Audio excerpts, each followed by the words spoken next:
দুনিয়া তো ধোকা, দুনিয়া ধোকা। এই সৌন্দর্যময় চেহারা নারী, 30 বছরের ব্যবধানে উনি বুড়ি। আর কেউ ফিররা এদিকে ফিরা সেফ হালায় না। আজ যেই যুবতী, যেই বেহায়া নারী, বেপর্দা মহিলা বাজারে বাজারে ঘুরতো, যৌবন, আরে সেটা তার সম্পদ না, তারটা হইলে তো, নিজের হইলে তো সে কখনোই বুড়া হইতো না। আল্লাহ তাআলা বলছে, আমি যখন যৌবন শেষ করে দিলাম, তো এখন আর কোন পুরুষ তার দিকে ফিররা থুতুও বাড়ায় না। দুনিয়া এক অবস্থায় থাকে না, এক হালাতে থাকে না বাপ। এজন্য ছেলেদেরকেও বলি, বাপ, জিন্দেগি সুন্দর করো।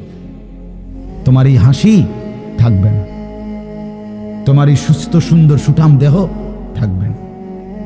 আন্তরিকতা নিয়ে শুনলে, নিজের ভিতরে নেক মানসিকতা যদি থাকে, গ্রহণ করার মানসিকতা, তাহলে অল্প কথাতেও ফায়দা হয়।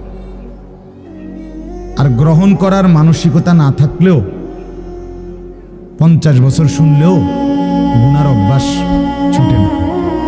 দেখেন না 70 বছরের বুড়া মানুষ চা দোকানে টেলিভিশন দেখে।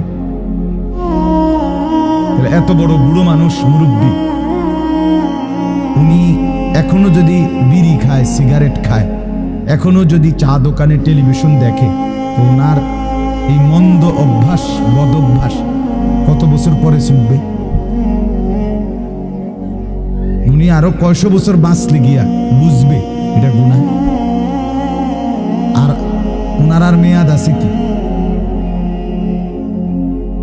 এই জন্য বললাম, আপনি খবর নিলে দেখবেন 30 বছর মসজিদে আসা যাওয়া করে ঠিকই, কিন্তু যথাযথ আন্তরিকতা, দিলের মধ্যে আখেরাতের কোনো মানসিকতাই নাই, নিজেকে বদলানোর অনুভূতিই নাই, ফিকিরে নাই। সোজা কথা, পরকাল বলতে কিছু, এখন যা আছি তাই। এখন সুখে থাকলে সুখী দুনিয়া, এখন দুঃখে থাকলে দুঃখী।